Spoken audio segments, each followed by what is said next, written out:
அந்த உற்சாகத்தோடு அவர் பாடி அந்த அந்த இசை முத்திரையை பதிக்கும் அந்த குதூகலத்தை என்னவென்று சொல்லுவது.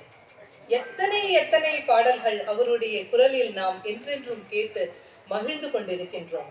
ஒவ்வொன்றிலும் ஒவ்வொரு மாதிரி எல்லாவித உணர்ச்சிகளையும் அவர் தன் குரல் மூலம் கொண்டு வந்தார். அதே மாதிரி நான் காற்று வாங்க போனேன் பாட்டுல நடை பழகும் போது தென்றல் விடை சொல்லி கொண்டு போகும் அந்த அழகு ஒன்று போதும் நெஞ்சை அள்ளி கொண்டு போகும் என்று நம் நெஞ்சை அன்று அள்ளி சென்றார்.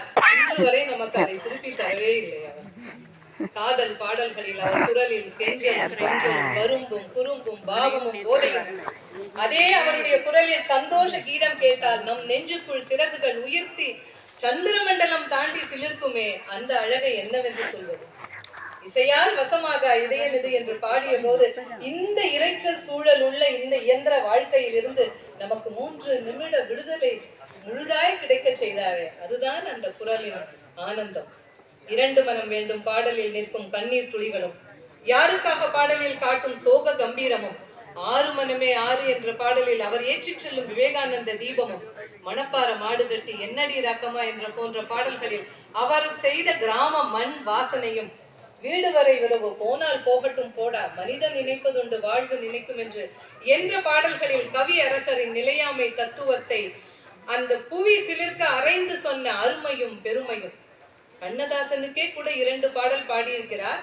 அதனால் பலர் கண்ணதாசனை பல மேடைகளில் பாடி காட்டுங்கள் என்று சொன்னதாகவும் ஒரு செய்தி உண்டு.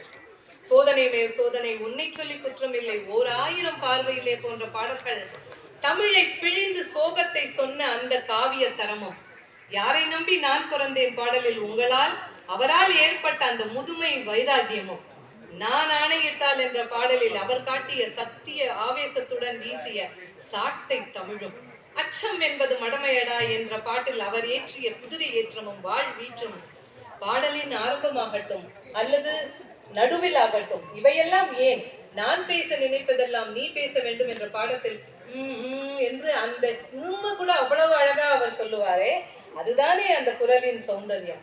60 ஆண்டுகளாக தமிழ் திரைப்படங்களில் ஒலித்தது நாத வெள்ளமாக நம் மக்கள் அனைவரின் சிந்தனையும் கவர்ந்த பாடல்களை என்றென்றும் நாம் கேட்டு ரசித்துக் கொண்டிருக்கின்றோம். டிஎம்எஸ் பாடல்களை கேட்டு ஹிந்தி பாடகரான உயர் திரு முகமது ரஃபி அவர்கள் உருகி விட்டதாகவும் ஒரு உன்னத செய்தி உண்டு. அப்படி சங்கீத சரித்திரத்தில் இருந்தாலும் மறைந்தாலும் பேர் சொல்ல வேண்டும், இவர் போல யார் என்று ஊர் சொல்ல வேண்டும் என்ற வரிகள் டி.எம். சௌந்தரராஜன் அவர்களுக்கும் மிக கச்சிதமாக பொருந்தும். காலத்தால் குறைந்து போகாத அந்த குரல் இலக்கியங்களாக இந்த உலகத்தை ஆளும் காற்றும் தமிழும் உள்ளவரை. 2010 கோவையில் நடந்த உலக தமிழ்மொழி மாநாட்டில் செம்மொழியாம் தமிழ் மொழியாம் என்ற பாடலை அவர் பாடினார்.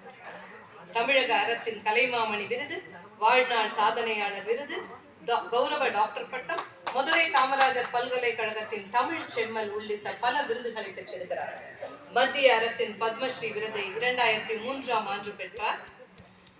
ஏழிசை மன்னர் என்ற பட்டத்தையும் பெற்றார். ஒரு பாடகருக்கு வேண்டியது சங்கீதம், சாதகம், சௌந்தர்யம், சாமர்த்தியம், சத்தியம், சாகசம், சமர்ப்பணம் என்கின்ற இந்த 7 அம்சங்களும் 7 ஸ்வரங்களாக டி.எம். சௌந்தரராஜன் அவர்களிடம் கலந்திருந்தன. அவர்தான் இந்த உலகில் காற்றும் தமிழும் வாழும் வரை நம்மளை போன்ற ரசிகர்களுக்காக என்றென்றும் அவருடைய பாடல் நம்மை எல்லாம் உயிர்ப்பித்துக் கொண்டே இருக்கும். அவர் பாடலுக்கு சரணம் உண்டு, மரணம் இல்லை. விருத்தம் உண்டு, திருத்தம் இல்லை. வெகுமானம் உண்டு, தேய்மானம் இல்லை. சுகநாதம் உண்டு, ஸ்ருதி பேதம் இல்லை. அப்படிப்பட்டதுதான் திரு டி.எம்.எஸ். அவர்களின் குரல் என்று சொல்லி அந்த மகோன்னத பாடகரை இந்த சபை இன்று கொண்டாடுவதற்காக இங்கே ஒரு அற்புதமான நிகழ்ச்சியை ஏற்பாடு செய்துள்ளது. இந்த நிகழ்ச்சியை வழங்குவதற்காக, அவருடைய பாடல்களை வழங்குவதற்காக சென்னையில் இருந்து புகழ் சுபஸ்ரீ கணிகாச்சலம்